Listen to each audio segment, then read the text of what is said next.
चलिए, आदित्य मजुमदार,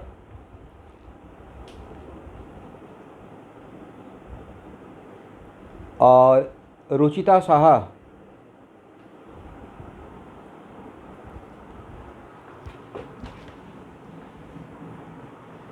तो okay student, हम लोग वेक्टर का फर्स्ट क्लास स्टार्ट करने जा रहे हैं।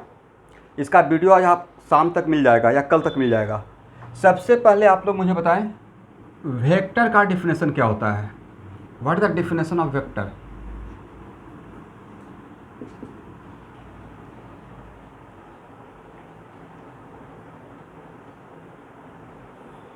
ओके मतलब ऐसा कोई भी क्वांटिटी, फिजिकल क्वांटिटी जिसमें मैग्नीट्यूड भी हो और डायरेक्शन भी हो, करेक्ट। और आप में से कोई एक और आप में से किसी ने बोला कि also obey the triangle law, तो मैं उसको थोड़ा सा ज़्यादा वास्ट कर दूंगा, which also obey law of vector addition. जो ट्रायंगल लॉ बोले हैं वो एक्चुअली वेक्टर के एडिशन का एक वन ऑफ द रूल है। ओके स्टूडेंट, तो लिखिए any physical quantity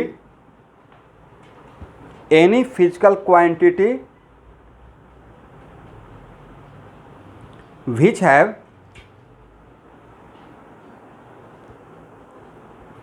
magnitude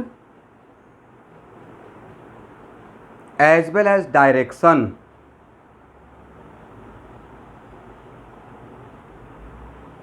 magnitude को अंडरलाइन कर दीजिए और डायरेक्शन को भी, which has magnitude as well as direction and which obey law of vector addition and which obey law of vector addition, correct.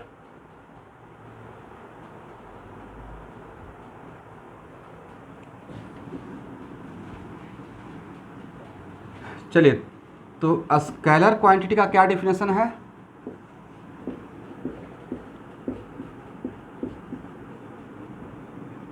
No direction, right. लिखिए any physical quantity which have only magnitude, no direction.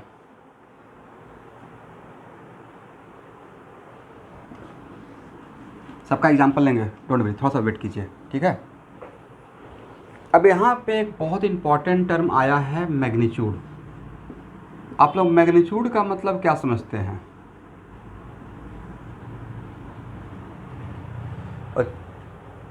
वो कितना है?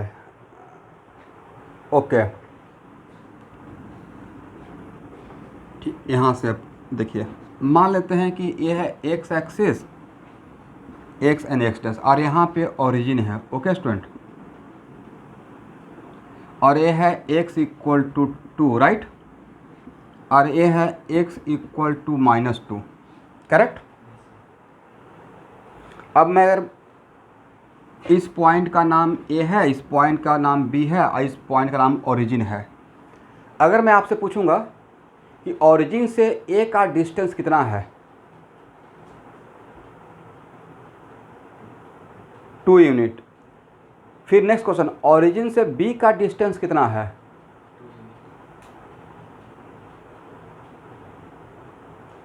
1 minute. तो 1 minute, इसमें से कुछ student बोले sir -2 unit, -2।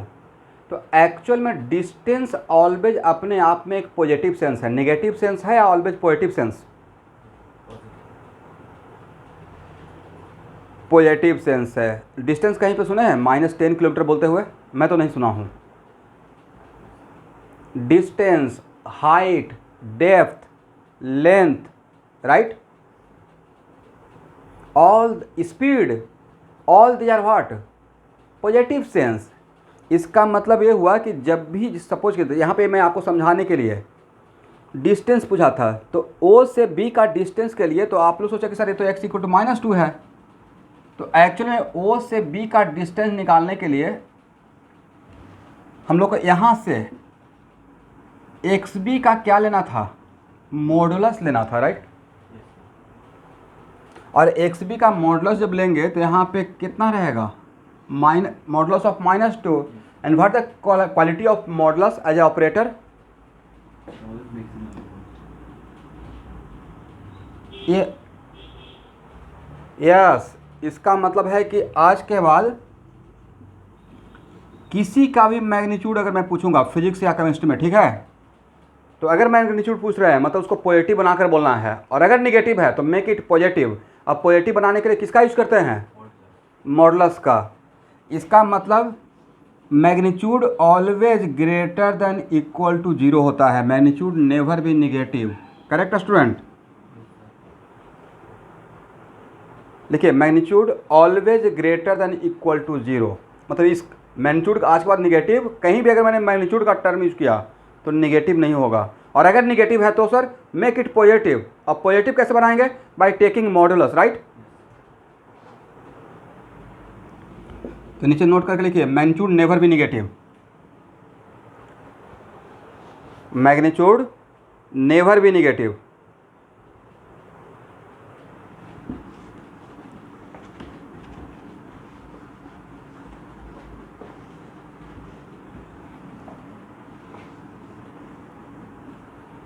Correct ना? अब नेक्स्ट क्वेश्चन, दो स्टेटमेंट, ए बस is moving with 20 kilometre per hour, बस इतना ही स्टेटमेंट है एंड फुल स्टॉप। ये जो मेरा स्टेटमेंट है वो वेक्टर सेंस है या स्केलर सेंस है? सर आपने तो स्पीड बता दिया लेकिन कहाँ मूव कर रहा है पता ही नहीं, डायरेक्शन नहीं पता है, राइट? तो ये मेरा स्टेटमेंट स्केलर सेंस था, राइट? अब नेक्स्ट स्टेटमेंट, बस is moving with 20 kilometre per hour from जू रोड तिनियाली टूवर्ड्स गणेशगुरी। तो सर आपने तो मैग्नीट्यूड बताया ही 20 किलोमीटर पर आवर, साथ में एक डायरेक्शन भी लगा दिया, राइट? अच्छा, इज इट कंपल्सरी डायरेक्शन बताने के लिए सिर्फ एक ही चीज़ का हम लोग, सपोज कीजिए आप लोग जो लोग गुवाहाटी से बिलोंग करते हैं, कॉमर्स कॉलेज देख रहे हैं गुवाहाटी में, तो अगर आप तिनियाली में खड़े हैं और कोई आपसे पूछेगा कॉमर्स कॉलेज किधर, तो आप ऐसे ही बोलेंगे ना, कॉमर्स कॉलेज इधर, राइट? ऐसे बोलिएगा कॉमर्स कॉलेज इधर, ऐसे तो नहीं बोलेंगे कॉमर्स कॉलेज इधर, बता उधर रहे हैं और हाथ इधर किए हुए हैं, ऐसा तो नहीं करेंगे, राइट? Very good. इसका मतलब है कि सर जनरली किसी वेक्टर क्वांटिटी को रिप्रेजेंट करने के लिए एरो का यूज़ करते हैं। किसका यूज़ करते हैं? एरो का, करेक्ट? और एरो में दो चीज़ होता है, एक होता है हेड और एक होता है टेल। क्या होता है? एक हेड और एक टेल। यस, हेड का डायरेक्शन क्या बताएगा? हेड जिस तरफ रहेगा वही एक्चुअली उस वेक्टर का डायरेक्शन रहेगा। एग्री? रोड पे जगह जगह देखते होंगे एक बोर्ड लगाया रहता है शांति पथ, और ऐसे लिखा रहेगा, एरो दिया रहेगा, राइट? मतलब शांति पथ इधर है, ओके। लेकिन जो आप कॉमर्स कॉलेज का लोकेशन बताना था, बट आप चांदमारी में हैं, तो चांदमारी में रहकर भी तो कॉमर्स कॉलेज को बता सकते हैं डायरेक्शन। ओके, इसका मतलब है सर किसी पॉइंट का डायरेक्शन बताने के लिए इट इज़ नॉट कंपलसरी कि सिर्फ एक ही पॉइंट ऑफ व्यू से बता सकते हैं, उसका बताने का अलग अलग तरीका हो सकता है, करेक्ट?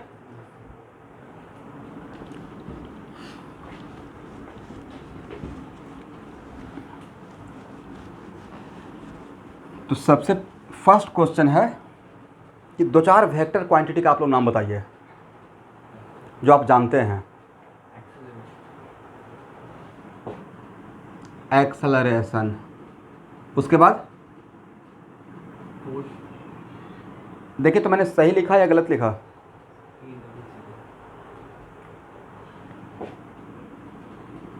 टोपी? एक टोपी किसने सिखा दिया ऊपर टोपी देना है?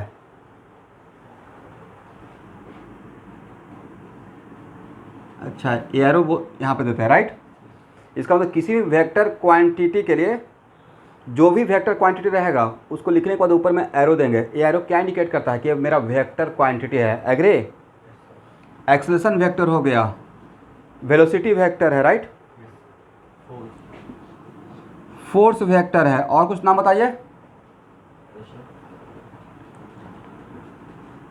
डिस्प्लेसमेंट है और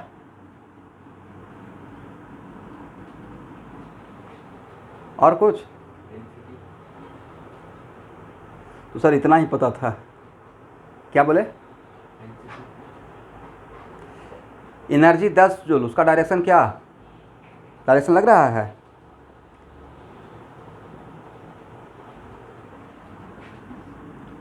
मोमेंटम, वेरी गुड।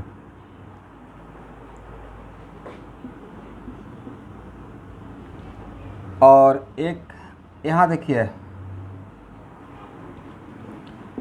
ग्रेविटी नहीं, acceleration due to gravity, right? यहाँ देखिए, जैसे आपने बोला ना वेक्टर, तो जनरली फिजिक्स में आर का मतलब क्या होता है? Position vector. क्या होता है? ए का मतलब जनरली हम लोग किसको रिप्रेजेंट करते हैं? Acceleration vector. भी क्या है? लिखना स्टार्ट कीजिएगा, वेलोसिटी वेक्टर। फोर्स एफ क्या है? Force vector, right? देखिए फिर से सेम स्टोरी है, मैं आपको एकदम बिल्कुल जीरो लेवल से स्टार्ट कर रहा हूँ, मतलब इसमें से अभी 10 मिनट तक ऐसा लगेगा कि आप जान रहे हैं। एग्री? जैसे केमिस्ट्री में स्टार्ट किया हूँ।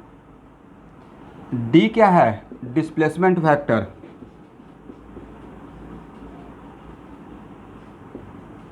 ओके। और पी क्या है?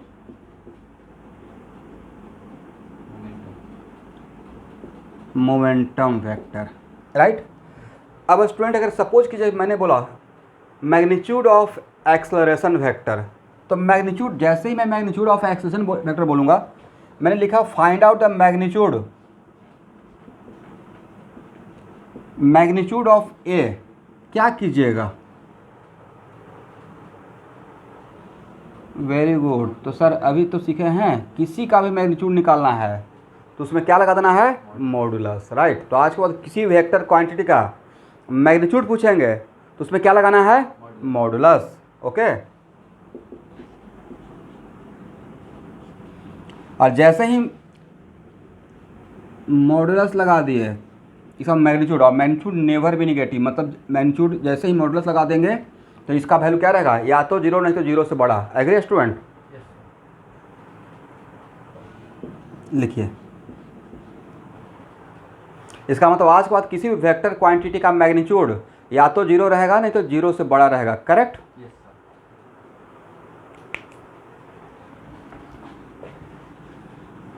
अब कुछ स्केलर क्वांटिटी का बताइए।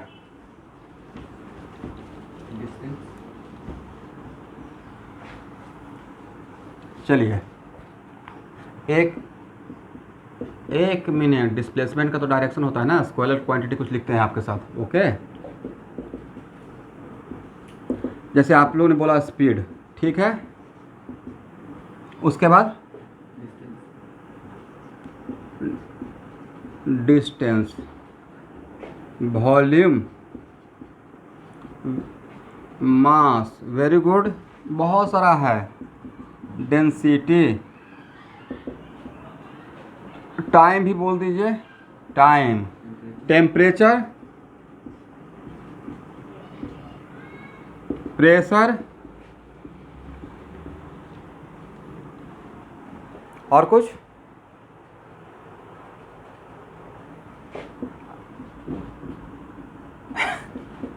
बहुत कुछ हो सकता है, अब स्टॉप करते हैं, नहीं, एटसेट्रा।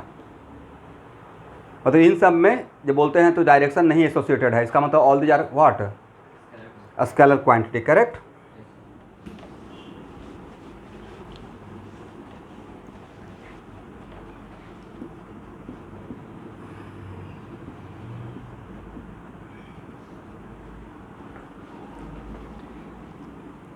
देखिए मेरा फिजिक्स क्लास स्टार्टिंग बहुत जीरो लेवल से रहेगा, बट बहुत डेप्थ और बहुत हाई लेवल तक लेके जाता हूँ, इसलिए केमिस्ट्री से डबल टाइम्स आपको मेहनत फिजिक्स में करना पड़ेगा।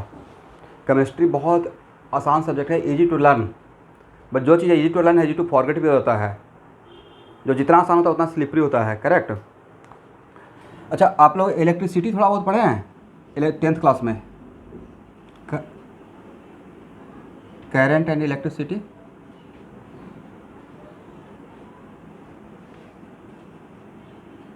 तो जनरली हम लोग करंट को ऐसे एरो से दिखाते रहते हैं, राइट।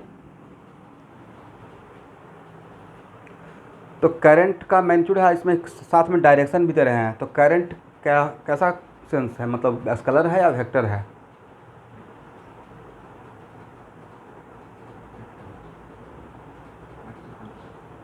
वेक्टर या scalar? It is scalar quantity. इसमें इसको हम लोग वेक्टर के लॉ से ऐड नहीं करते हैं। सिंपल सा जैसे 2 + 3 = 5 वैसे करते हैं, राइट। इसमें वेक्टर का एडिशन का लॉ नहीं लगता है, जस्ट एक बताना। तो सर इसमें डायरेक्शन तो हो रहा है, तो एक्चुअल में 1 मिनट यहाँ पे देखना है, फिर लिखना है।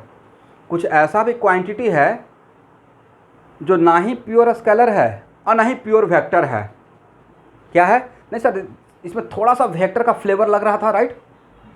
बट ये वेक्टर प्योर वेक्टर नहीं है, क्योंकि इसमें वेक्टर का लॉ, वेक्टर का ट्रायंगल ऑफ वेक्टर एडिशन या बाकी भी जो लॉ है, बहुत सारा लॉ है, उन सबको यहाँ पे अप्लाई नहीं कर सकते, राइट। लेकिन प्योरली स्केलर भी नहीं लग रहा है, क्योंकि डायरेक्शन भी देना पड़ता है, करेक्ट। तो उसको वो बीच का केस हो गया, वेक्टर और स्केलर के बीच का, राइट। तो उस टाइप का जो फिजिक्स में जो फिजिकल क्वांटिटी आता है उसको बोलते हैं टेंसर। क्या बोलते हैं? TENSOR। This is not the part of your syllabus, just सुन के रख दीजिए, ठीक है। अच्छा, इसमें से कल या परसों मुझे कोई एक स्टूडेंट एक व्हाट्सएप किए थे कि सर जर्क क्या है। तो अभी आपको सब पढ़ाया जाएगा, लेकिन लेमन लैंग्वेज में रास्ता, अगर कोई रोड कहीं पे जा रहे हैं गांव वगैरह में गाड़ी से और बहुत उबड़ खाबड़ रास्ता है, तो जनरली आप क्या बोलते हैं लेमन लैंग्वेज में? बहुत जर्किंग है। तो एक्चुअल में एक्सेलरेशन, अच्छा एक्सेलरेशन कैसे मिलता है? तो सर वेलोसिटी बाई टाइम करते हैं तो एक्सेलरेशन मिलता है, थोड़ा बहुत जानते होंगे आप लोग। तो जब एक्सेलरेशन टाइम के साथ वैरी करता है, उसमें जर्किंग रहता है, तो बहुत फटाफट अलग अलग तरीके से फोर्स वैरी करने लगता है, राइट। तो उस टाइम पे जब एक्सेलरेशन टाइम के साथ वैरी करेगा तो उसको हम लोग बोलते हैं जर्क। बट अभी इस पर ज़्यादा दिमाग मत लगाइए, इसको आराम से बाद में देखा जाएगा। This is not the right time. तो हम लोग एक क्वांटिटी, नया क्वांटिटी मिल रहा है जो कि हम लोग का सिलेबस का पार्ट नहीं, लेकिन कोई अगर पूछ देगा तो जानना चाहिए। वैसा कोई भी क्वांटिटी जिसमें डायरेक्शन तो देना पड़ता है, बट वो प्योर वेक्टर नहीं है। तो ना ही प्योर वेक्टर ना ही प्योर स्केलर है, तो उसको हम लोग आज के बाद क्या बोलेंगे? It is kind of tensor, right. इसमें डायरेक्शन तो दे रहे हैं, बट इस करंट में डायरेक्शन दे रहे हैं, बट ये जो करंट है वो वेक्टर के एडिशन के लॉ को फॉलो नहीं करता है, दैट्स वाई ये वेक्टर नहीं है, करेक्ट स्टूडेंट। तो इसका मतलब current is kind of what? Tensor. Current is kind of tensor.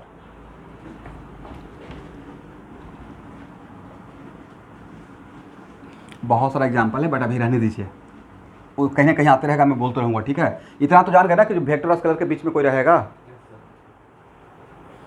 तो देखिए सिंपल सा है, जिसमें कि उसको रिप्रेजेंटेशन के लिए डायग्राम कॉमन मेन थीम क्या रहा? मेन थीम रहा कि रिप्रेजेंटेशन के टाइम पे डायरेक्शन तो देना पड़ रहा है, बट वो डायरेक्शन में सपोज कीजिए, यहाँ देखिए स्टूडेंट, यहाँ देखिएगा, ध्यान से देखिए, यहाँ से 2 एम्पियर करंट और यहाँ से 3 एम्पियर करंट, करेक्ट। और इस पॉइंट पे इधर से 2 एम्पियर का आ रहा है, इधर से 3 एम्पियर का, तो इधर कितना एम्पियर जाएगा? तो आपने 2 + 3 को जस्ट 5 कर दिया, नहीं, ताकि सिंपल मैथमेटिक्स जो हम लोग काम डे टू डे लाइफ में करते हैं कि 2 और 3 कितना, राइट। इसमें कहीं पे वेक्टर का कोई भी लॉ आपके दिमाग में आया जोड़ने के लिए? आपने इसको I1 लिखा, डायरेक्शन तो दे रहे थे क्या इधर आ रहा है, बट आप सिंपली क्या कर दिए कि सर ए अगर I3 है तो I1 + I2 = I3 कर दिए, करेक्ट। इसका मतलब इस पॉइंट पे incoming current equal to outgoing current, मतलब आपने इसको किस मेथड से जोड़ा? डायरेक्शन दिया, बट जोड़ा स्केलर के मेथड से, जैसे हम लोग स्केलर क्वांटिटी को स्केलर नंबर को जोड़ते हैं, करेक्ट स्टूडेंट।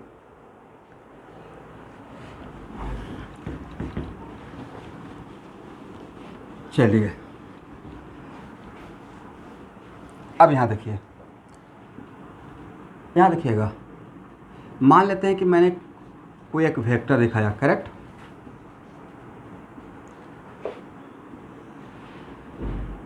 ये है मेरा कोई एक वेक्टर, एग्री।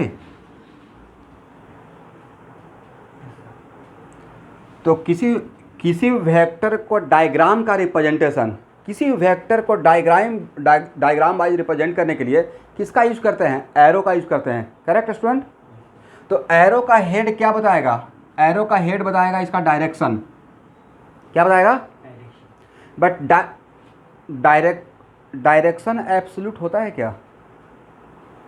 डायरेक्शन तो किसी के रेस्पेक्ट में बताते हैं ना। इसका मतलब ये पॉइंट ए है और ये पॉइंट बी है, इसका मतलब इस वेक्टर का डायरेक्शन किसके तरफ है? Towards B. लेकिन but with respect to what? B तो बोल दिया कि सर बी की तरफ है, लेकिन किसके रेस्पेक्ट में बी की तरफ है? सर ए से ए के रेस्पेक्ट में बी की तरफ, ए के रेस्पेक्ट में। जैसे आप यहाँ पे बोलते हैं ना सर, यहाँ पे 6 माइल भी तो कहीं पे है, राइट। गुवाहाटी में कहीं पे 6 माइल है ना, और 9 माइल। तो भाई 6 माइल तभी है कहीं, इसका मतलब कहीं पे 0 माइल रहा होगा, राइट। 0 माइल का कहीं पे पत्थर गाड़े होंगे और वहाँ से मेजर किए होंगे इतना किलोमीटर, अच्छा ये 6 माइल हुआ, करेक्ट। इसका मतलब 6 माइल एब्सोल्यूट था या किसी के रेस्पेक्ट में था? ओके, झालुकवाड़ी में को मान लेते हैं, तो सपोज 0 माइल मान लेते हैं, वहाँ से अब आगे पीछे सब जगह का डिस्टेंस मेजर करके हम लोग माइल बताते रहेंगे, करेक्ट।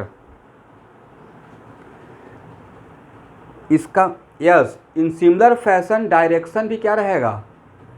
फॉर एग्जाम्पल वेलोसिटी, आज बिल्कुल बेसिक क्लास है।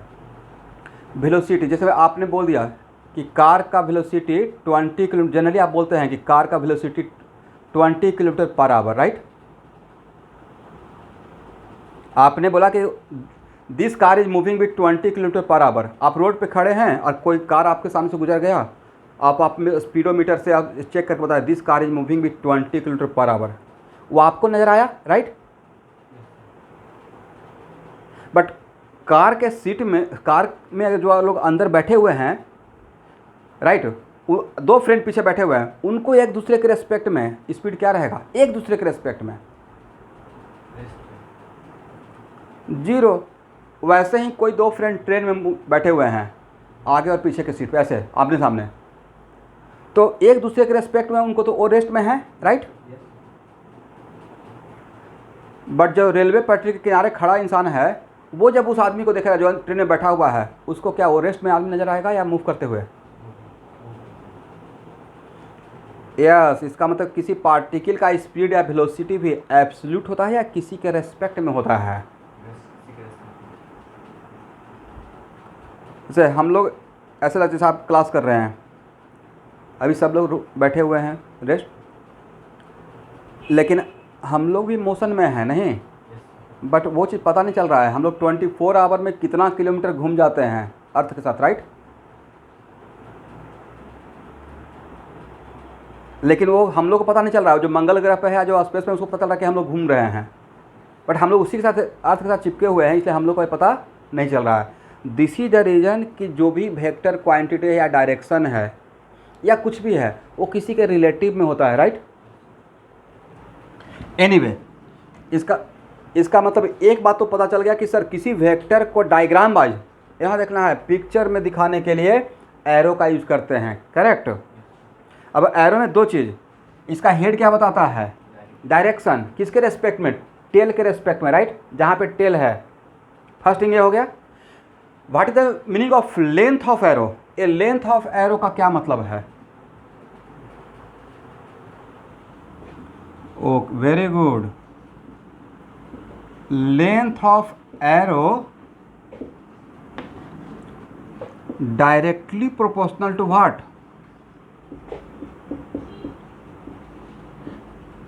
Magnitude of vector, agree. मैंने इक्वल नहीं लिखा स्टूडेंट, डायरेक्टली प्रोपोर्शनल लिखा। वजह यह था कि मान लेते हैं कि पोजीशन वेक्टर लिखता, कितना, क्या लिखता? Position vector. अब पोजीशन वेक्टर का मैग्नीट्यूड होता एक मिनट, पोजीशन वेक्टर का मैग्नीट्यूड रहता है 10 किलोमीटर। मेरा बोर्ड का साइज है क्या 10 किलोमीटर का? तो ऐसा तो नहीं कि सर आपने तो पोजीशन वेक्टर 10 किलोमीटर बोला, अब मैं 10 किलोमीटर का लाइन खींचते रहूँगा। एग्जैक्ट नहीं, दिस इज द रीजन कि मैंने सिर्फ क्या बोला, लेंथ ऑफ एरो इक्वल या directly proportional, proportional to magnitude of vector. Correct, इसको लिख लीजिए।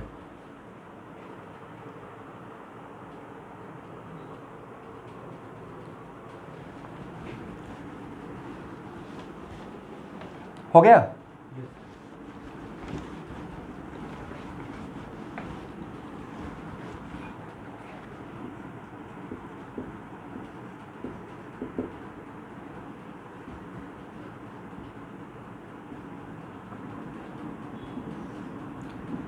आपके सामने दो वेक्टर है, किस वेक्टर का मैग्नीट्यूड ज़्यादा है, A1 का या A2 का? A2 का। क्यों सर? इसका लेंथ ऑफ एरो बड़ा है, इसका लेंथ ऑफ एरो छोटा है, राइट?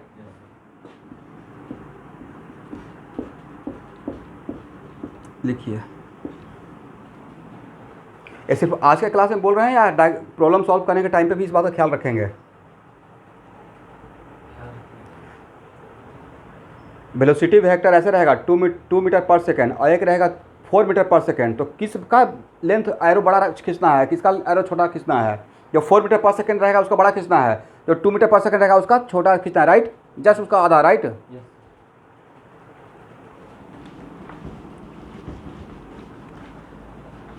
चलिए यहाँ देखिए, नेक्स्ट,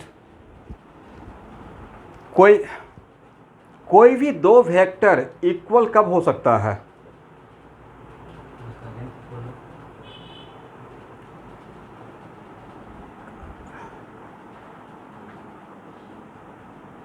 मतलब मैग्नीट्यूड सेम हो और डायरेक्शन सेम हो, राइट? और यूनिट सेम हो, ये किसने बोला? मैं नाम बताइए। संस्कार, वेरी गुड।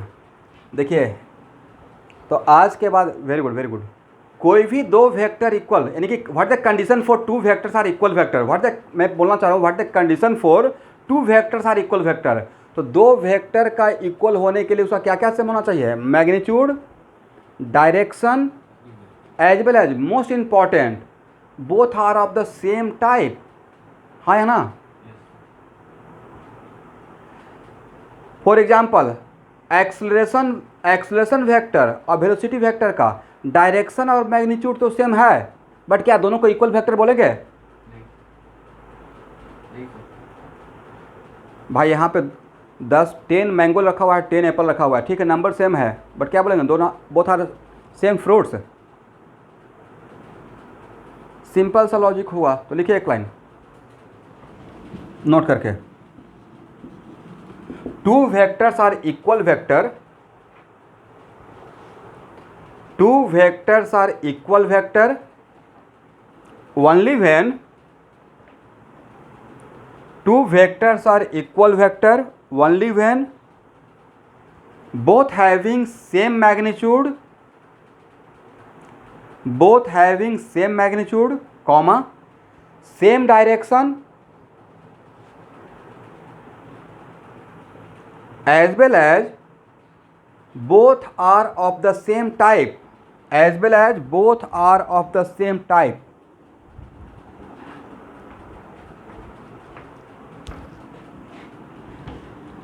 याद रहेगा स्टूडेंट? ओके,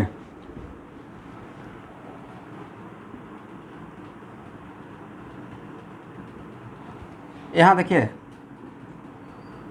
किसी का ऑडियो बहुत डिस्टर्ब होते रहता है, वो थोड़ा सा देख लीजिएगा, बाकी कुछ फिजिक्स केमिस्ट्री मैं देख लूँगा, ठीक है?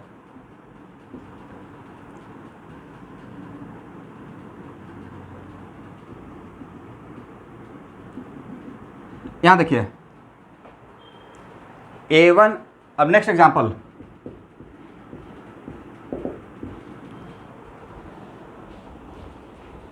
राजश्री साहा,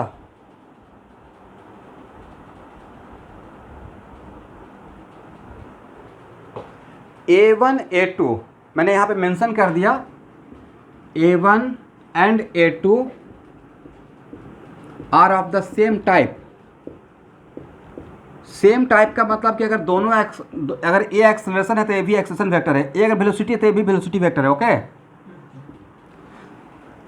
तो बताइए दोनों का डायरेक्शन सेम है, मैंने पैरेलल लाइन खींचा, राइट। क्या क्या मैग्नीट्यूड सेम है? इसका मतलब यहाँ पे क्या A1 इक्वल टू A2 बोल सकते हैं? Very good. यहाँ देखिए ए है वेलोसिटी वेक्टर v1 और ए है वेलोसिटी वेक्टर v2 और दोनों का डायरेक्शन सेम है, तो क्या ये v1 v2 सेम है? क्यों नहीं सेम हुआ? मैग्नीट्यूड अलग है, राइट। देखिए F1 इक्वल टू 5 न्यूटन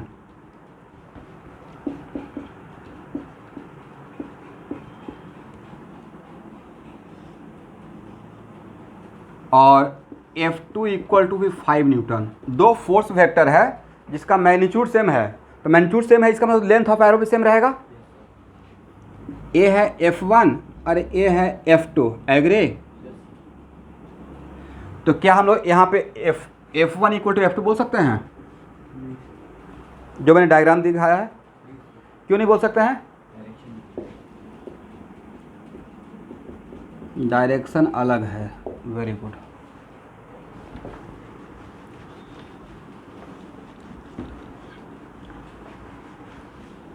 इसका मतलब अब आप आइडेंटिफाई कर लेंगे कि कौन दोनों वेक्टर सेम वेक्टर है या डिफरेंट वेक्टर, राइट। और इक्वल वेक्टर के लिए सबसे पहले तो उसको सबसे पहले देखना है कि सेम टाइप है या डिफरेंट टाइप है। अगर डिफरेंट टाइप है तो इक्वल होगा ही नहीं, right.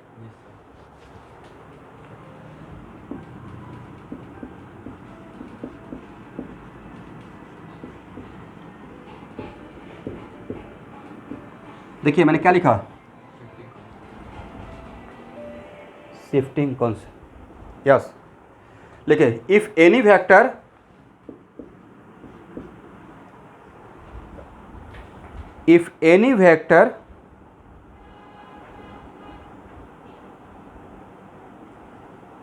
if any vector is shifted parallelly,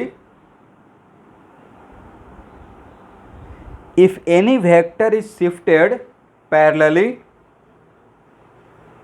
without changing length and direction of arrow, without changing length and direction of arrow,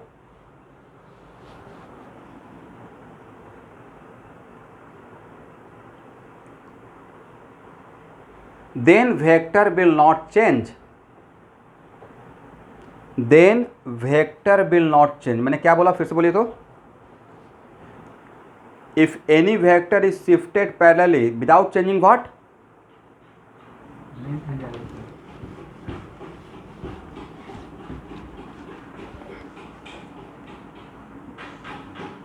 यहाँ देखिए मान लेते हैं कि मेरा ए वेक्टर है, करेक्ट। और इसी वेक्टर को यहाँ देखिए ऐसे पकड़ के इसको खींच कर लेकिन पैरेलली ऐसे इसको शिफ्ट कर रहे हैं, तो सर ऐसे लाएंगे या इसको ऐसे पैरेलली इधर भी लेकर, कहीं भी बस आप इसको शिफ्ट कर सकते हैं। बट शिफ्ट करने के टाइम पे इस बात का ख्याल रखिएगा कि इसका लेंथ डिफरेंट नहीं हो और इसका डायरेक्शन भी डिफरेंट नहीं हो एरो का, राइट।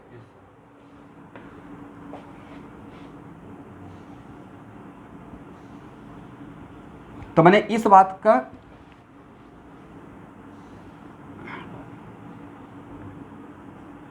प्रॉपर ख्याल रखा कि इसका लेंथ है, इसका लेंथ, इसी वेक्टर को शिफ्ट करके यहाँ ला दिए और इसका नाम दे दिए ए डैश। तो क्या ए और ए डैश डिफरेंट वेक्टर रहेगा या सेम वेक्टर? मैंने ए को ही पैरेलली शिफ्ट करके यहाँ लाया है, क्यों सेम वेक्टर रहेगा? तो सर दो वेक्टर का इक्वल होने का कंडीशन को सेटिस्फाई कर रहा है। अभी जस्ट डिफिनेशन में हम लोग पढ़े हैं कि कोई भी दो वेक्टर इक्वल वेक्टर कब होता है, जब उसका डायरेक्शन भी सेम हो और मैग्नीट्यूड भी सेम हो, दोनों सेम टाइप है। तो सेम टाइप तो है ही, उसी को तो पुल करके खींच कर लाए हैं, राइट। ये बहुत काम में आएगा आगे। देखिए सिखाने के लिए चीज़ें आसान रहता है, उसका एप्लीकेशन वास्ट होता है, करेक्ट। इसका मतलब किसी वेक्टर को पैरेलली शिफ्ट करते हैं, वेक्टर विल नॉट, लेकिन पैरेलली शिफ्ट करने के टाइम पे क्या करना है, ना ही डायरेक्शन चेंज करना है और ना ही, इसका मतलब है इसी को बोलते हैं shifting concept, A equal to what, A dash. तो मान लेते हैं वेक्टर का आगे का क्लास पढ़ाने में अगर मुझे इसका रिक्वायरमेंट रहेगा और अगर मैं शिफ्ट कर दिया parallelly without changing the length of arrow and direction, तो क्या उसको डिफरेंट वेक्टर मानेंगे या सेम वेक्टर मानेंगे? लिख लीजिए,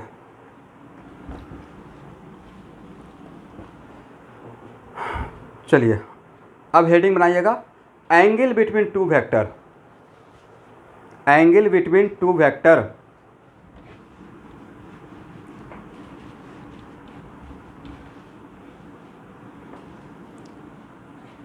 यहाँ देखिए दो वेक्टर को इक्वल कर रहे हैं, क्या कर रहे हैं, वेक्टर को इक्वल कर रहे हैं।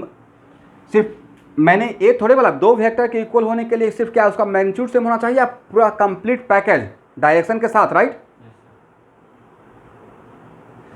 मॉडुलस अगर लगा के बोलते हैं इसका मतलब आप सिर्फ ये बोलना चाह रहे हैं कि उसका मैग्नीट्यूड सेम है, ये नहीं बोलना चाह रहे हैं कि उसका डायरेक्शन भी सेम है, राइट। इसका और मेरा स्टेटमेंट में क्या था कि if any vector is shifted parallelly then vector will not change. मैंने ये नहीं बोला कि magnitude will not change. That's why यहाँ पे मैं मॉडुलस लगा के बात करूंगा या बिल्कुल एरो के साथ विदाउट मॉडुलस। मैग्नीट्यूड मॉडुलस लगाने का मतलब डायरेक्शन को आप सीज कर दिया, डायरेक्शन को हटा दिए, सिर्फ मैग्नीट्यूड बता रहे हैं, राइट। ये कुछ ऐसा बोल रहे हैं कि बस is moving with 20 kilometre per hour, किधर जा रहा है देख लीजिए, यही है ना।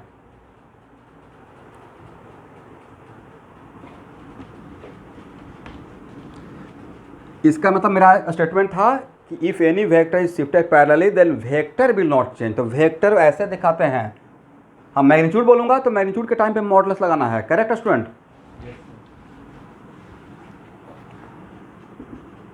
अब लिखिए angle between two vector, angle between two vector.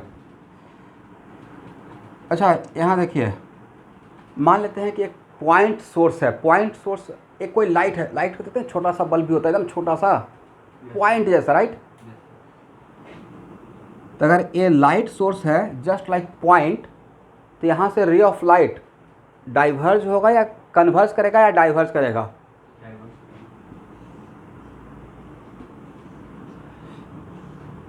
Very good.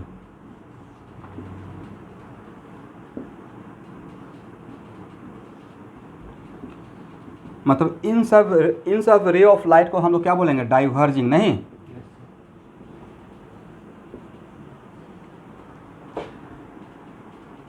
अभी मुझे एक बचपन का इवेंट याद आ गया।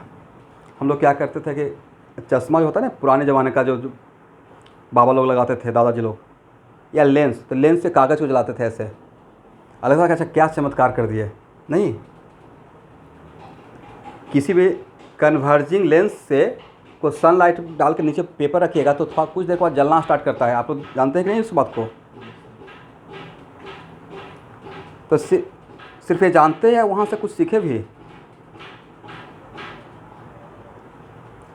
क्या सीखे हैं?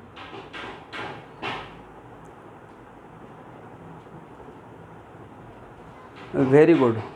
लेकिन वहाँ उसमें एक मोटिवेशनल बात भी था, वो तो फिजिक्स हो गया कि कन्वर्जिंग है तो इन्फिनिटी से आएगा तो फोकस पे कन्वर्ज करेगा।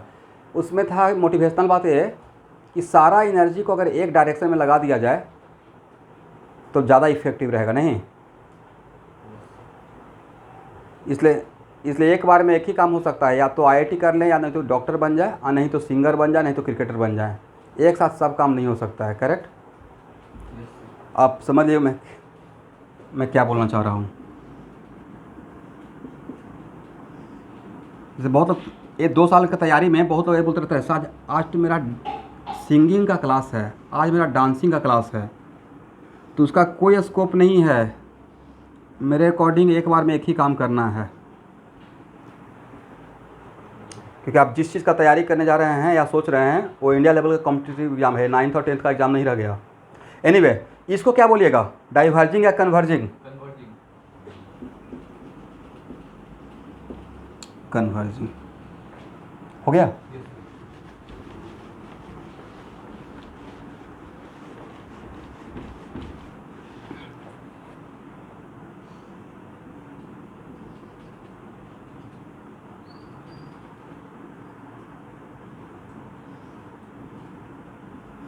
देखिए स्टूडेंट, ये दो वेक्टर है, वेक्टर ए और vector B, correct?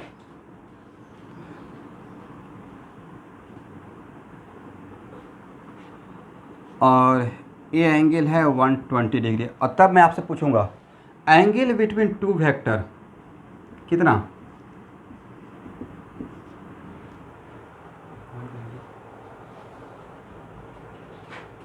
Angle between two vector is what?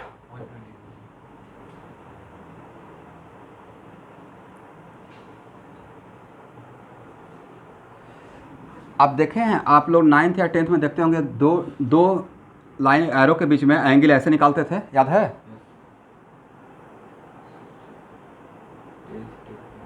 और वहाँ पे जब निकालते थे तो आपने क्या ऑब्जर्व किया था कि दोनों जो एरो है कॉमन पॉइंट से डाइवर्ज होना चाहिए, राइट? कितना छोटा सा बात, लेकिन कितना इंपॉर्टेंट था। यहाँ देखिए, ऐसे ही प्रॉब्लम में दिया रहेगा एक मिनट, दो वेक्टर का रिजल्टेंट निकालना रहेगा और उसमें एंगल का रिक्वायरमेंट है, और आपको मिस्टेक कराने के लिए मैं ऐसे दे दिया। अतः आप पूछा एंगल बिटवीन टू वेक्टर, तो एंगल बिटवीन टू वेक्टर में बहुत लोग बोले 120, but correct answer is 60 degree. कितना डिग्री है? इसका मतलब how can we find out the angle between two vector? Then for find, मैं लिखवा दूंगा, पहले सुन लेना है। Then for finding the angle between two vector, both vector should be diverge और converge from common point, right? या तो डाइवर्ज करना चाहिए और नहीं तो कॉन्वर्ज करना चाहिए, करेक्ट? बट यहाँ पे जो दोनों वेक्टर है इस पॉइंट पे, इंटरसेक्शन पॉइंट यही है। इस पॉइंट से ए वेक्टर क्या हो रहा है? डाइवर्ज। बट ए वेक्टर क्या कर रहा है? Converge, correct? तो लिखिए एक लाइन। इसलिए पहला तो है कि angle between A and B equal to 120, A wrong है, नहीं? नीचे नोट करके लिखिए, for finding angle between two vector, for finding angle between two vector, both vectors should be diverge or converge, both vector should be diverge or converge from common point. For finding angle between two vector, both vectors should be diverge or converge from common point, correct?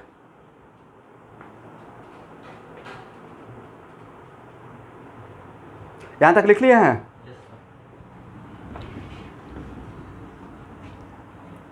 Yes, common point का मतलब intersection point, ठीक है? इसका मतलब है ये हुआ कि दो वेक्टर के बीच में एंगल निकालने के लिए दोनों वेक्टर का टेल और टेल या तो साथ में रहेगा और नहीं तो हेड और हेड साथ में रहेगा, राइट? हेड टेल नहीं रहेगा, क्या रहेगा? या तो टेल टू टेल साथ में और नहीं तो हेड टू हेड। तो नेक्स्ट क्वेश्चन है कि सर ये तो डिफिनेशन है बट दिया ऐसे रहेगा, तो हम लोग फाइंड आउट करने के लिए करेंगे क्या? तो कोई बात नहीं, अभी तो सिखाए थे, किसी वेक्टर को पैरेलली शिफ्ट करते हैं, vector will not change, right? तो कोई बात नहीं है, वेक्टर ए को क्या पैरेलली शिफ्ट कर दें?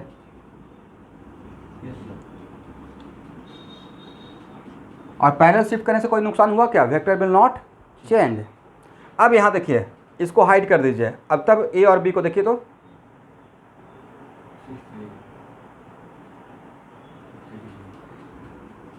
तो सर एक लाइन का पूरा एंगल होता है 180, आप लोग भी पढ़े होंगे, नहीं? ये सब तो बहुत आराम से हम लोग 9th और 10th में पढ़ते थे कि किसी भी ट्रायंगल का तीनों एंगल का सम कितना होता है? इसको प्रूफ करने के लिए हम लोग ऐसे करते थे, आप लोग ऐसे ही करते थे। बीटा है तो ये भी बीटा, ये गामा है तो ये भी गामा, राइट? और alpha plus beta plus gamma equal to 180 line का एंगल। ये मतलब पुराने ज़माने से सेम चल रहा है, कुछ नया नहीं आया है। ओके, इसका मतलब है कि यहाँ से यहाँ तक एक लाइन हो गया और ये 120 दिया था, तो ये कितना बचा 60 डिग्री। बट उसमें साथ में मैंने कुछ और भी लिखा है क्या, for finding angle between two vector both vector should be what diverge और कॉन्वर्ज फ्रॉम कॉमन पॉइंट, और कुछ लिखवाए थे उसमें कंटिन्यू कर लीजिए एक लाइन और, both vector should be diverge और converge from common point and a smaller angle should be taken. यहाँ देखिए, ध्यान से देखिएगा, ए और बी और यहाँ पे एंगल थीटा है, राइट। इस एग्जांपल में अब पूछेंगे angle between A and B, तो क्या बोलिएगा, थीटा बोले या 360 माइनस थीटा बोले, ये भी तो हो सकता है।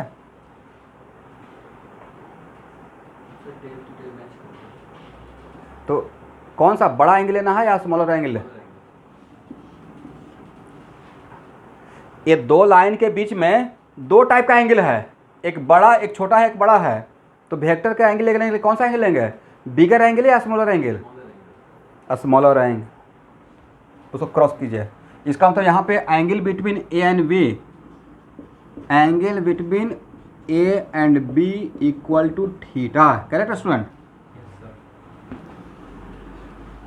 अब चलिए इस वापस इसी एग्जांपल पे आते हैं, यहाँ देखना है सबको। अब यहाँ पे क्वेश्चन था कि सर आपने तो बोला कि for finding the angle between two vector both vector should be diverge और converge from common point, right. तो आपने उसके लिए ए को पैरेलल शिफ्ट कर दिया। आपके कोई फ्रेंड बोलेंगे नहीं मैं बी को पैरेलल शिफ्ट करूंगा, ऐसे ये भी तो हो सकता है, राइट। तब सिर्फ यहाँ देखेंगे, देन इसे और इसे देखेंगे तो दोनों वेक्टर कॉमन पॉइंट पे कन्वर्ज कर रहा है, करेक्ट। तो सर कोई फर्क नहीं पड़ेगा, हम लोग ये भी जानते हैं कोई दो लाइन अगर इंटरसेक्ट करता है तो आमने सामने का एंगल सेम रहता है, राइट। इसे डाइवर्स कीजिए या कन्वर्स कीजिए कॉमन पॉइंट से, राइट, एंगल सेम ही मिलेगा, करेक्ट ना। इसलिए ए 60 है तो दूसरा रहता या ये भी 60 रहेगा।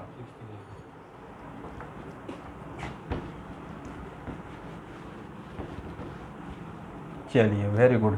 इसका मतलब अब तो आप लोग फाइंड आउट कर लेंगे किसी भी दो वेक्टर के बीच का एंगल के लिए। आपको मिस्टेक कराने के लिए एक वेक्टर को डाइवर्स या दूसरे कन्वर्स क्या रहेगा, बट आपको मिस्टेक ना अब नहीं करना है। जैसे मैंने मिस्टेक कराने की कोशिश किया 120 दिया, राइट, तो उस टाइम पे देखना है कि जो एंगल दिया हुआ है उसमें बोथ वेक्टर कॉमन पॉइंट से डाइवर्स कर रहा है या कन्वर्स कर रहा है।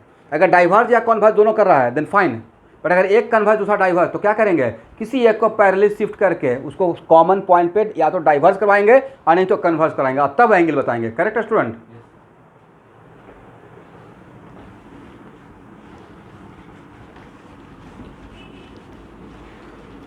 चलिए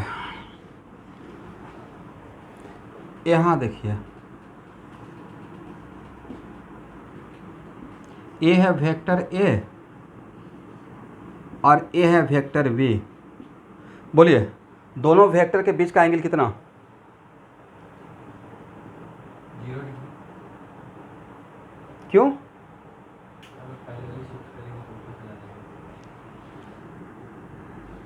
तो सर मैंने क्या किया, जो आपने सिखाया था वैसे ही सोच लिया कि इसको पैरेलल शिफ्ट करके दोनों को टेल के से टेल को मिला दिया, राइट। ठीक है ना। ये बड़ा वाला ए हो गया और ये छोटा वाला बी हो गया। अब देखिए तो 180 है या 0 डिग्री? 180 कहाँ है भाई, 0 डिग्री है ना। दोनों का डायरेक्शन सेम है तो 180 होगा या 0 डिग्री होगा। अब नेक्स्ट एग्जांपल में एक वेक्टर है ए और दूसरा वेक्टर ऐसे दिया हुआ है। इट कंपलसरी कि ऑलवेज दोनों वेक्टर को टच करा के देगा और तब एंगल पूछेंगे, कैसे निकालिएगा। तो सर शिफ्टिंग कॉन्सेप्ट इसी दिन के लिए तो पढ़ाया गया है। दोनों वेक्टर एक साथ नहीं दिया रहेगा और फिर ही पूछेंगे find out what is the angle between A and B, कैसे निकालेंगे। तो सर बाय शिफ्टिंग कॉन्सेप्ट इसको शिफ्ट करके इसका टेल को मिला देंगे, राइट। और किसी वेक्टर को पैरेलली शिफ्ट करते हैं वेक्टर विल नॉट चेंज। इसलिए उस टाइम पे घबराना नहीं है कि अब तो एक साथ डाइवर्ज नहीं कर रहा है तो नज़र नहीं आ रहा है। By applying shifting concept we can find out the angle between A and B. Agree? चलिए लिखिए। तो यहाँ पे ए और बी के बीच में मान लेते हैं कि ए एंगल 30 डिग्री है, तो यहाँ पे ए और बी के बीच में एंगल कितना?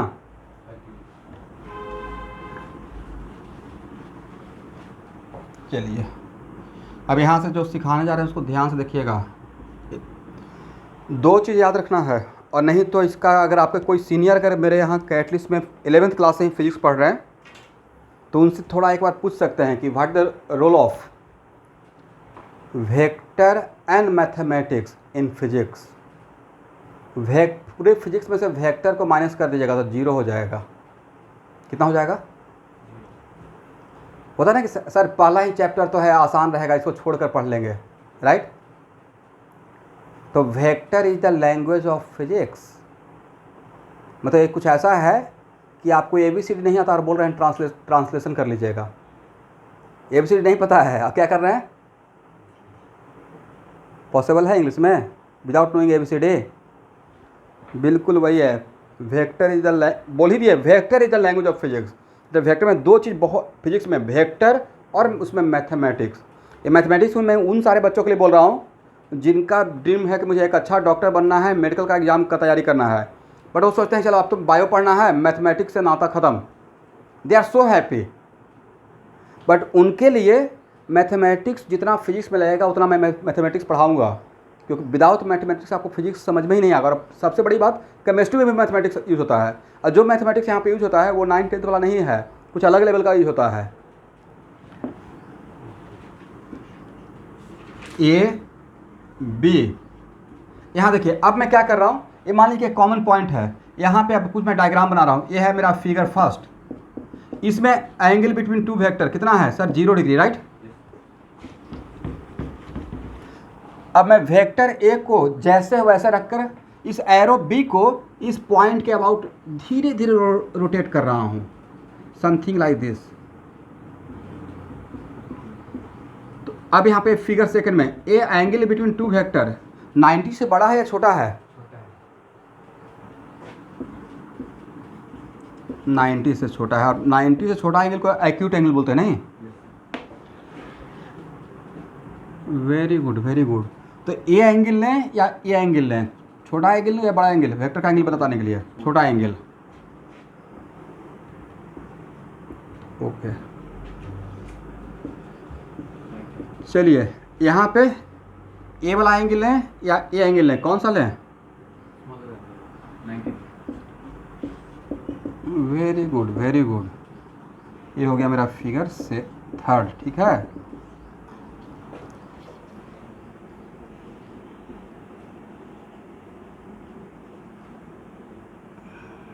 यहाँ देखिए, तो आप ऑब्जर्व कर रहे होंगे सर, आप वेक्टर ए को कांस्टेंट करके बी को रोटेट कर रहे हैं और angle between A and B बता रहे हैं, राइट?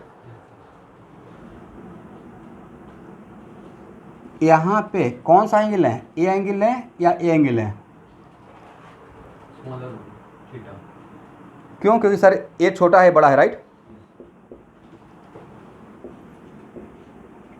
इसका मतलब है कि सर यहाँ तो अब आपका जो वेक्टर का एंगल है वो 180 से छोटा है बट 90 से बड़ा है, राइट? ऑब्ट्यूज एंगल है, करेक्ट?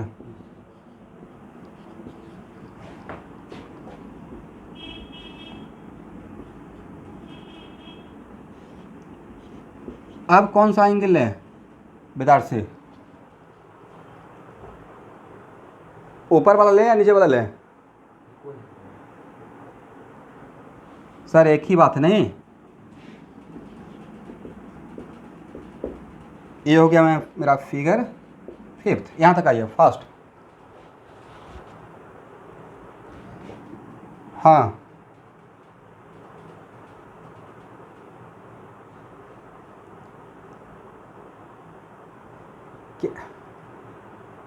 क्या बोले?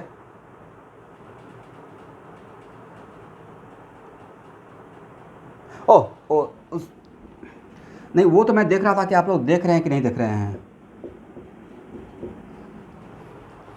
चलिए वेरी गुड। यहाँ तक हो गया ना? यस चलिए अब हम लोग क्या कर रहे हैं कि एंगल बढ़ाते बढ़ाते बी को थोड़ा और इधर घुमा दिए। आप ऑब्जर्व कर रहे हो फर्स्ट फिगर से बी को ऐसे रोटेट करना शुरू किया, राइट? यस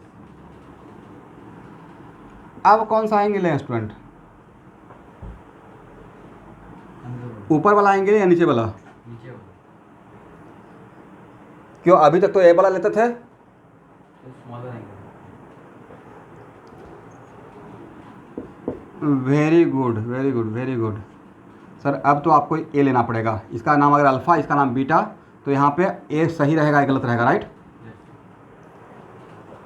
तो सिर्फ यही देखा या कुछ ऑब्जर्व भी किए? पूरे पूरे फिजिक्स के लिए आपने क्या ऑब्जर्व किया? क्या मैं जो सोच रहा हूँ वही आप सोच रहे हैं या कुछ आप अलग सोच रहे हैं?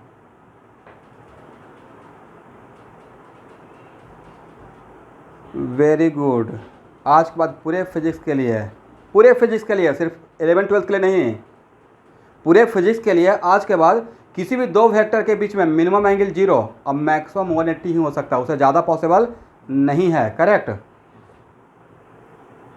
दिस इज ये मैं सिखाना चाह रहा था इतना सारा डायग्राम से। करेक्ट? ये पूरे फिजिक्स का बात था, इसलिए मैं इसमें टाइम लिया। लिखिए एक line conclusion.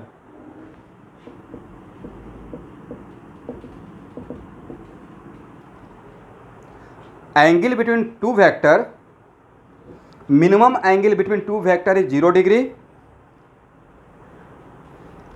Minimum angle between two vector is 0 degree and maximum angle between two vector is 180 degree, right?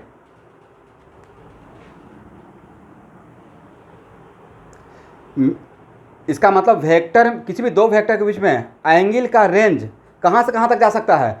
0 से 180 ही जा सकता है, राइट?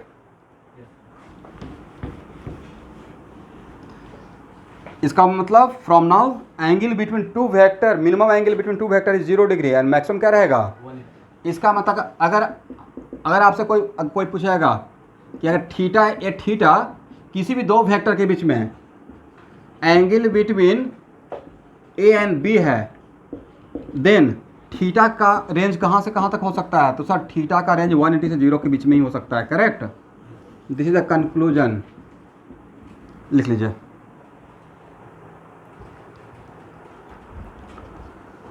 ठीक है ना?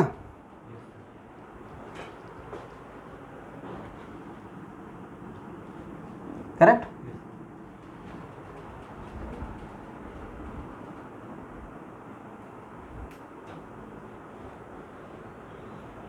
ठीक है?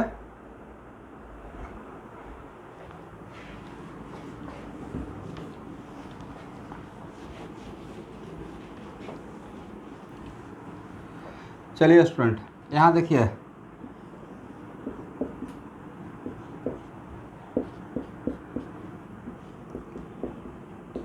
चलिए यहाँ देखिएगा, मैंने व्हाइट बोर्ड पे दो एक्सिस ड्रॉ कर दिया। कौन कौन सा axis?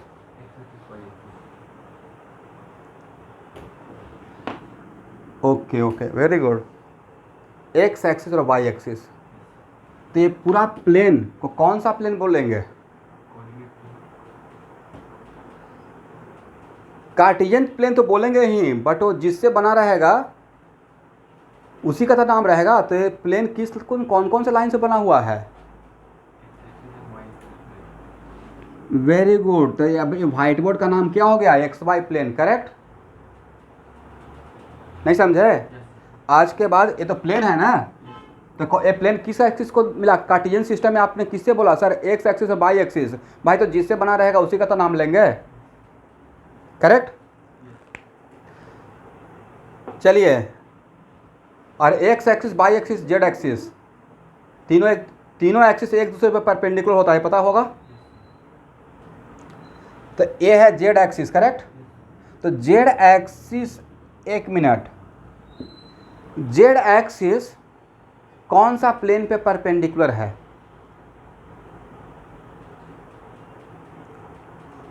Very good very good very good. यहाँ देखिए एक्स वाई जेड, इन तीनों को मिलाकर कितना प्लेन बन सकता है?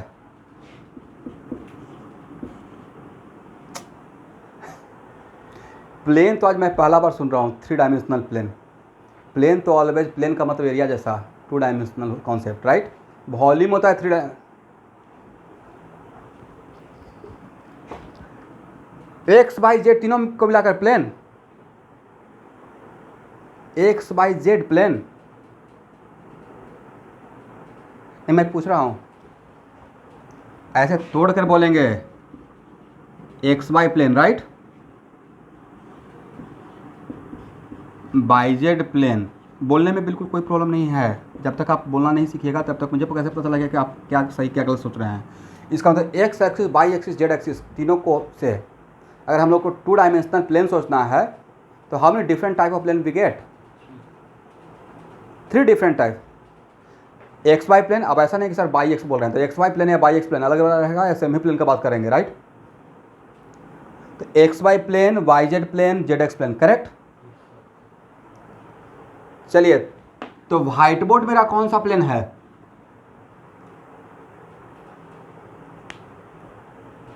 अरे है जेड एक्सिस। तो अब उल्टा करके पूछा जाएगा एक्स वाई प्लेन पे कौन सा एक्सिस परपेंडिकुलर रहेगा? एक ओके, तो एक्स वाई में जो बचा हुआ है ना वही इस पे परपेंडिकुलर रहेगा, राइट, समझे। और यहाँ देखिए, यहाँ देखिएगा, ये है बाई और ये है जेड। देखिए बाई और जेड को मिलाकर, बाई और जेड को मिलाकर क्या ऐसा प्लेन इमेजिन कर सकते हैं मेरा नोटबुक के जैसा?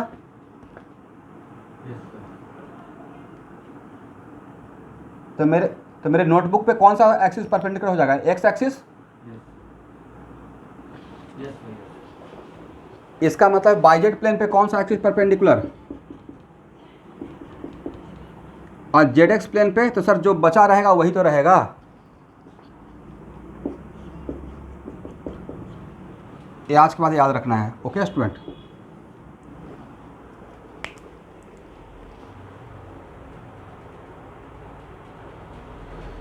यस, यहाँ देखिए, ये मेरा है वाई और ये है मेरा जेड। आप 2 लाइन को सिर्फ कंसीडर कीजिए। कौन कौन सा लाइन? बाई एक्सिस का और जेड एक्सिस का।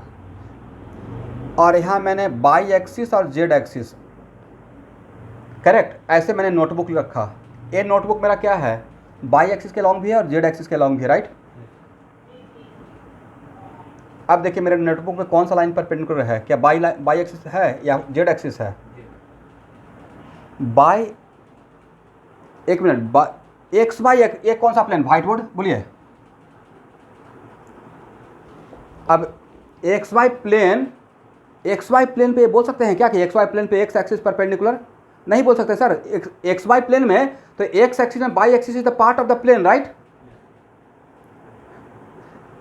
मेरा white board X Y plane है, उसमें एक्स एक्सिस, सर वो तो पैरेलल ही है ना, वो तो उसी का पार्ट है, right. X axis is the part of the X Y plane, agree. Y axis is also the part of the white board, right. तो क्या एक्स वाई प्लेन पे एक्स एक्सिस और वाई एक्सिस परपेंडिकुलर होगा? नहीं होगा, correct. तो perpendicular तो ये होगा ना, यस। तो वैसे ही उल्टा करके देख लेंगे, बाई जेड प्लेन पे कौन सा एक्सिस परपेंडिकुलर रहेगा? क्या बाई और जेड रहेगा क्या? तो थर्ड कौन बचा? X axis. यहाँ तक कोई प्रॉब्लम? चलिए स्टूडेंट, फिर से एक बार, मेरा व्हाइट बोर्ड कौन सा प्लेन? पूरा प्लेन का नाम है एक्स वाई प्लेन, करेक्ट। उसको एक्स एक्सिस वाई एक्सिस कितना पार्ट में डिवाइड कर दिया है? आप लोग जानते होंगे, नहीं सर, इसको बोलते हैं फर्स्ट क्वाड्रेंट। इसको वेरी गुड, ऐसे थर्ड क्वाड्रेंट, और इसको quadrant, okay. It is very important to note that जो एरिया जिस लाइन से बनेगा उसी लाइन का तो प्रॉपर्टी रखेगा। ये फर्स्ट क्वाड्रेंट किससे बना है? तो sir positive X axis, positive Y axis, right. A first quadrant किसको घेर के बना है? इसका मतलब यहाँ पे दोनों का, यहाँ पे जो भी किसी पॉइंट का जब कोऑर्डिनेट बताएंगे, राइट, किसी भी पॉइंट का कोऑर्डिनेट बताएंगे तो उसका कोऑर्डिनेट कोई भी निगेटिव रहेगा या दोनों पॉजिटिव रहेगा? दोनों। क्योंकि ये दोनों पॉजिटिव पॉजिटिव से ही बना है, राइट। ये एरिया किससे बना है, कौन कौन सा लाइन से? पॉजिटिव वाई और negative. Negative X axis, positive Y axis, right. ये किससे बना है? Negative negative. ये किससे बना है? Positive negative. Positive X axis. चलिए इतना आप जानते हैं, लिख लीजिए।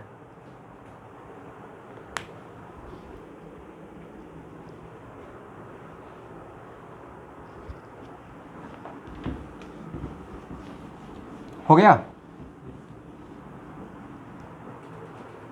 अब हेडिंग बनाइए, how can we find out the quadrant of the vector. मेरा हेडिंग रहेगा हाउ कैन वी फाइंड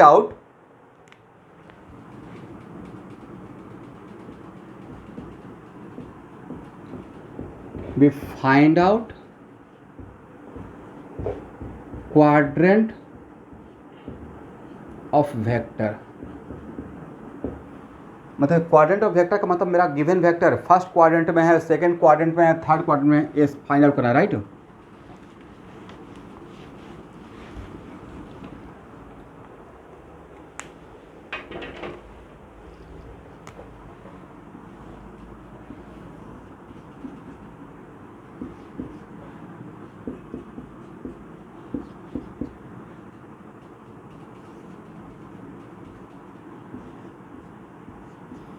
बोलिए, वेक्टर v1 किस क्वाड्रेंट में है? First one. v2, second quadrant. v3 third quadrant. और v4 फोर्थ क्वाड्रेंट। लिख लीजिए।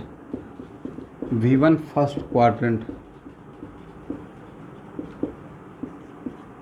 v2 second quadrant. What about V3? Third quadrant. Quadrant. What about V4? Fourth quadrant. Quadrant. Very good. Fast.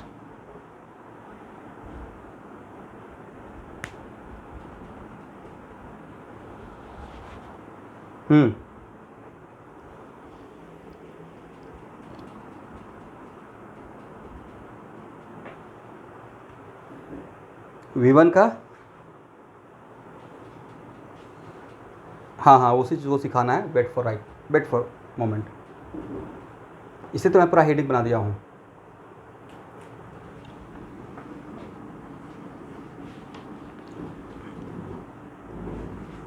यहाँ तक हो गया।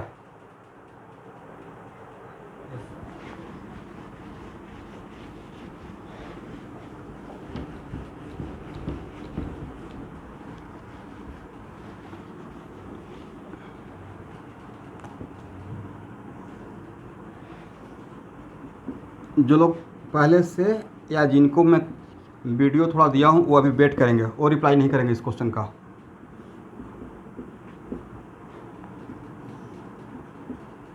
अब मेरा क्वेश्चन है, vector A in which quadrant.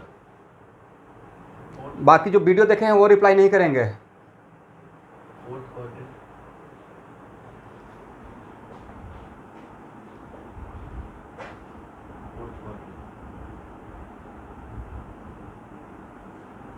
मतलब कुछ तो होगा। मैंने तो फर्स्ट क्वाड्रेंट में इसको रखा है, फोर्थ कैसे हो गया? पैरेलली शिफ्ट कर दिया।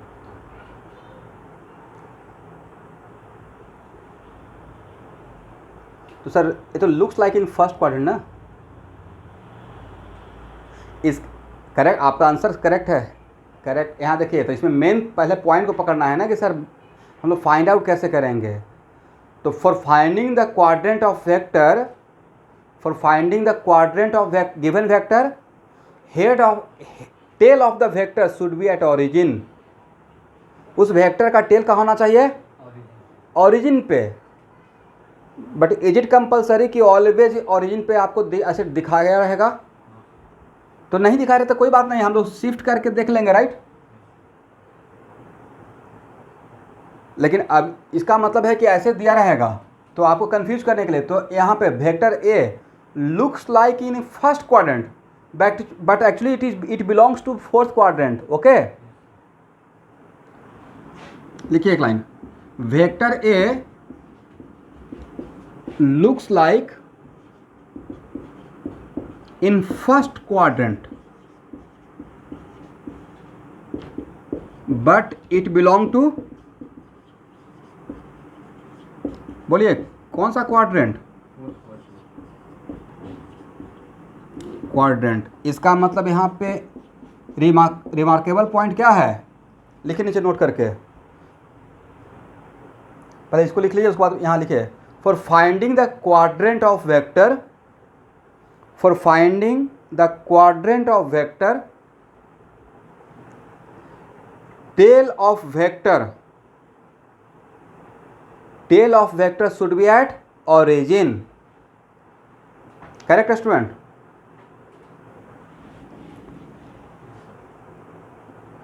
Yes, for finding the quadrant of vector, tail of the vector, ये हेड है tail, tail of the vector should be at origin.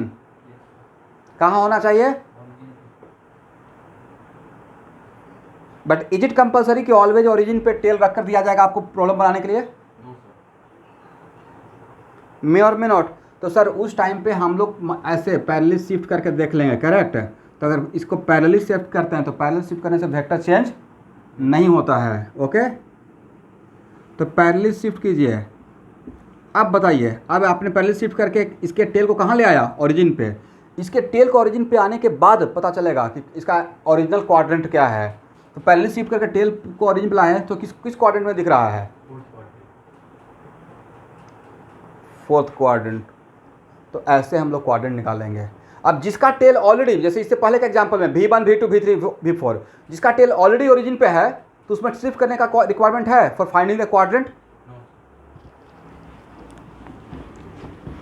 तो इससे पहले कोई स्टूडेंट क्वेश्चन पूछ रहा था, सर पैरेलली शिफ्ट कर देंगे, तो पैरेलली शिफ्ट नहीं करेंगे, वही तो की पॉइंट था कि for finding the quadrant tail of the vector should be at where?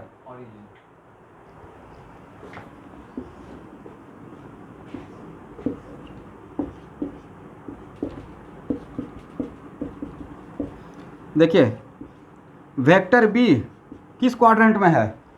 ऐसा लग रहा है, लुक्स लाइक इन सेकेंड, देखने से लग रहा था कि second, but it belong to, very good very good, अच्छा मुझे भी बोलने दीजिए। Okay, vector B looks like in second quadrant but actually originally it is belong to what? First quadrant. Very good. इसका मतलब सर अब तो डैम श्योर हम लोग क्वाड्रेंट ऑफ वेक्टर निकाल लेंगे, करेक्ट?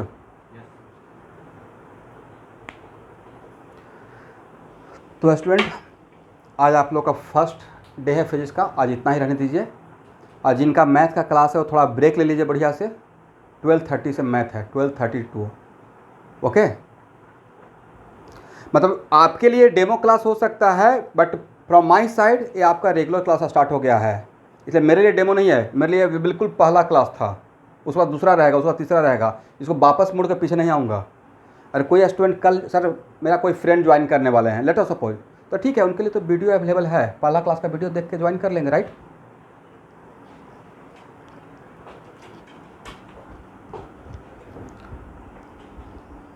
Thank you everyone. अगर आप लोग को